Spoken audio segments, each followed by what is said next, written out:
Alright, that was a fun little jaunt. Let's pull over here so I can actually show you guys my bike. Woo! Sand everywhere. What's going on, everybody?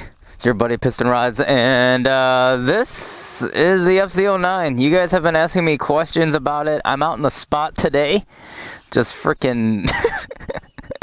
just messing around with the bike. But this is a 2014 FZ-09. I can tell you a little bit about it, just from what I know as being a new owner of this thing. So it is a 850cc triple. That means basically it's an inline 3. The advantage of the triple motor is basically that you're going to get a lot of torque and a good amount of high-end revving as well. So the amount of torque that this engine delivers, from my understanding when I look at the dynos, it's 50 foot-pounds at 2,000 RPMs. If you guys understand 2,000 RPMs on a motorcycle, that's basically idle. So you get a crap ton of torque right then and there. Maximum torque is at 65 foot-pounds. Horsepower is at 115. This bike supposedly does like mid-10s in the quarter mile. Let me go ahead and just, I guess, walk you through it. My model came with an M4 carbon exhaust that the previous owner had installed on there. It's a pretty nice sounding exhaust. You guys have heard it. It's, I don't know, it sounds pretty sick. It's like a mix of really deep gurgling noise and that high revving motor engine sound of an inline 4. It's like a little bit of a combination of the two. The headers that you guys can see here are really dirty.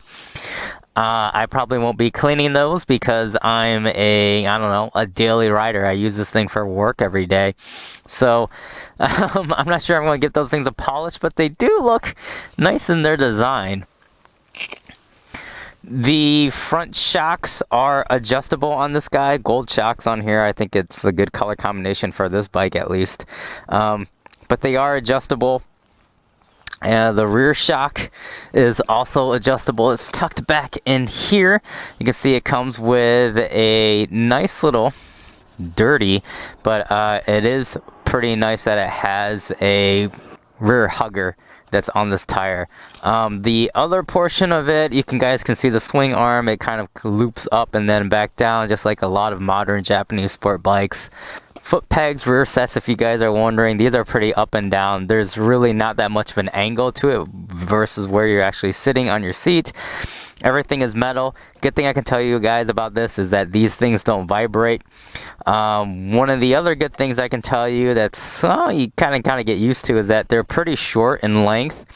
So basically half your foot is hanging off, but that's good for getting leaned over on this bike, is that you're not scraping pegs as much. Rear pegs, passenger pegs on the back are basically like normal size length pegs. The only thing I don't like about this is if you ever planned on cleaning this up, not a big deal to me, but you're going to have to relocate the the brake fluid reservoir right here for the back because it's bolted on here. You can't just take off this section here if you weren't going to put a passenger on here and clean up the back tail of the bike. Coming back to this side, underneath here, it's basically pretty slick. It's like they put all these, I don't know, panels down here. On a car, you would call these like a diffuser or whatever, to streamline the air that comes underneath and kind of protect the stuff. But your regular rectifier is right here. It's got the big, giant, ugly rear fender. I don't like how it looks, but whatever, it works. Rear taillight section, these are LED lights. Maybe I should turn it on for you guys can see. There you guys go, there's a shot of that right there. The weird part about this piece is that it feels like there should be housing around this to streamline this rear tail piece a little bit more together, but it's not. It's just like sticking there. It seems like there's a missing piece. There's a couple parts of this bike, it being a naked bike, that looks like something is missing. That other modern naked bikes have kind of like fixed. It isn't as bare, but maybe that's part of the charm of this guy, is that some of these parts do look bare, like they're out of place. Going back to the other side, I didn't show you guys there, but it is just a standard 2-piston brake caliper in the back here. These are Nissan brakes. Standard chain guard, skeletonized. Standard, basically everything else on the side. Same as the other side on the foot pegs. The actual shifter does have a pad on it, so that's good that it does have a pad, because it's not going to tear up your shoes basically when you're shifting on it. I do notice that the stator cover is like pretty wide. This motor is the advantage. Another advantage of, I guess, the inline 3 is that it's a narrower motor than an inline 4. I don't know how true it is for this model, because this part is like, it juts out a bunch just to fit the stator in there, but it's on both sides as well. It's like you can see, it's like everything's kind of just right there. Not a huge deal, but it is something that you notice if you come from a different bike. The front has some nice detail to some of the engines that I'll also message. Every piece of the engine that comes together has a gasket in it that you can see. So they were really, I guess, engineering this thing like really didn't want any leaks in the system. So I'm glad that you can see these visible gaskets that are everywhere. It makes me feel like the bike was taken care of when they were actually putting it together. This top portion here, it's hard to tell. It's like powder coated. It's a different color gray than this. That's kind of cool. I think they meant that to be an accent. You're not really going to notice it that much, but it's interesting how they did that. They put that nice little touch right there on the actual valve covers. Big radiator, big ass radiator in the front, and to be completely honest, it's pretty ugly radiator. It's just a standard big rectangle of black. I wish they had done something with the end tanks. I think it could have tied it together a little bit more nicely, but whatever. Front fender hugger, basically standard. The brakes that you guys can see here, these are pretty much standard as well. Slotted rotors, 4 pop pistons on both sides, so you have 8 clamping on each of these 2 rotors. 4 clamping on each of these rotors, making it 8 total in the front to stop you. I haven't had a problem with stopping. I think it's got plenty of stopping power for me, but I'm not that big of a guy. I weigh like 140 pounds, so I'm pretty set with this guy as far as braking and suspension goes. It's dampened and it stops well enough for me. I want to talk about these air intake ducts right here. These are something that you see on a lot of naked bikes nowadays, that they have these big intake ducts that go flowing into the tank, and they almost look like big nostrils on a lot of bikes. But on this one, it's a little bit more tame. Let's look at it real quick from the front. It's not as menacing looking as some other ones. Does it mean that I would like to change it? Just for me, my personal style, I feel like yes, like even the CBR 300 like has bigger front intake nostrils than this 850cc bike. But it is whatever it is. Single headlight unit in the front. It's pretty aggressive looking, and then it's kind of like Cyclops looking in the middle with that light in there. It's not a xenon light or anything. It's regular halogen light, but it works pretty well at night. The slope angle of this, I really like how the front of it all kind of comes together. These blinkers here are really wobbly. I don't know, they must have built these as on purpose so that they actually snap off. They work well, they light up at night. I don't really like small little tiny indicators because they're harder to see in my opinion. So I'm okay with these. These are like a trade-off for me. It's like a safety thing versus an aesthetics thing, but it's not that ugly. You're going to want to look up here. This is where the optional windscreen goes. I've actually taken off because I feel like the bike looks meaner without it. But then you do get a lot of this like junk in the back. And this is another piece where I'll say that the bike looks like it's missing something. Like these wires are not hidden well at all. It really does look like the front of the bike is missing something, which is the optional windscreen that you can buy for it.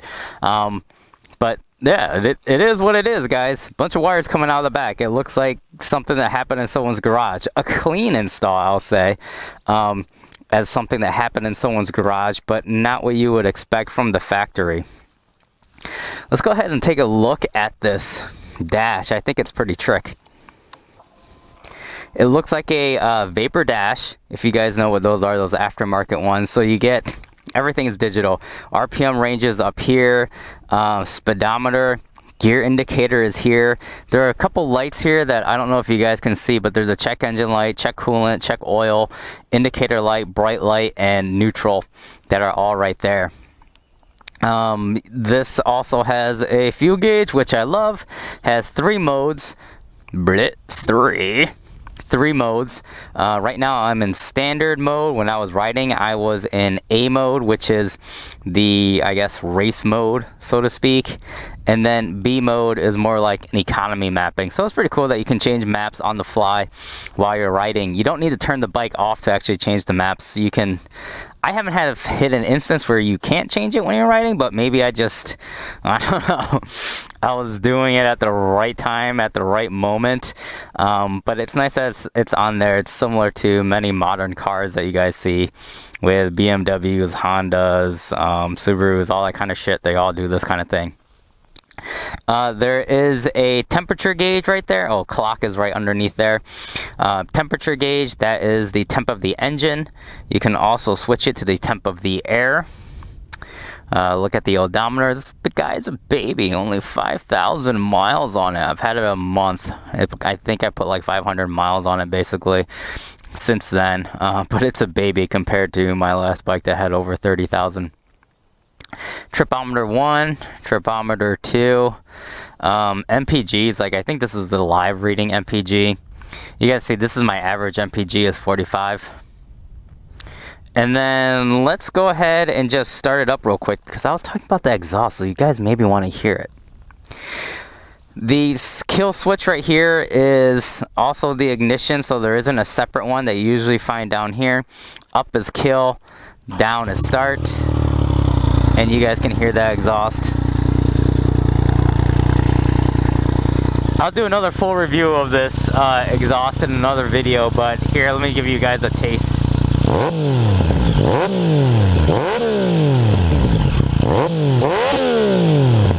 That sounds pretty mean. Right now, I do have a decibel killer that's inside there, so that quiets things down. So this is basically, that was basically the exhaust with the silencer on it, and it's pretty loud, and respectfully so, because it is a shorty exhaust. I mean, there's not very much exhaust going on there. I find it with the insert bearable. Again, I'll do another video with it out, but it's perfectly fine for me. Oh, I also forgot to mention there's a guard right here for the back of your shoe so you don't melt it on the exhaust. That's a nice idea. Ears on both sides, these are basically rabbit ears. I don't find that they work exceptionally well. They work okay. About, I don't know, from here to here is basically my shoulders, and then the outside I can see some of the stuff that's behind me. I don't really like them. I am going to be upgrading this bike. I'll keep you guys up to date on different updates that I'm going to do this bike, but definitely these mirrors are going to go. The controls right here, left, right, indicate brights, normal, horn, and there is a passing button right here that flashes your high beams. Kind of funny that they put this on here. I understand why they put it on there, because in other countries this bike's known as the MT-09. It's basically sold everywhere in the world, and when you flash this, I guess people will get out of your way in other countries. Not here in America. You're probably going to get a free helping of 9mm and cheeseburgers to your face. On the other side, like I was saying, there is that mode button that's right here, and then there is a hazard button here. One thing I will say about these hand controls is that they're fairly tiny and small. Like, I don't know, even for me, like, it's not like I have giant hands or anything. I don't, but these buttons are like teeny tiny. They're like play school models. I wish they were more normal sized. Upsize it maybe I don't know, like 20%, so they're actually normal and they don't feel like little buttons that you're pushing on like a cell phone or something. That would be nice. They do work though. They're fine. I'm getting used to them, but still I don't like the little size of them. Oh, and there is this one little block that's right here. I don't know what this is. Maybe that's... When I see things like this, it's like what's on your car that's blocked off an option that you didn't buy. I'm not aware of any other additional options that come on this thing. I mean, it is a motorcycle.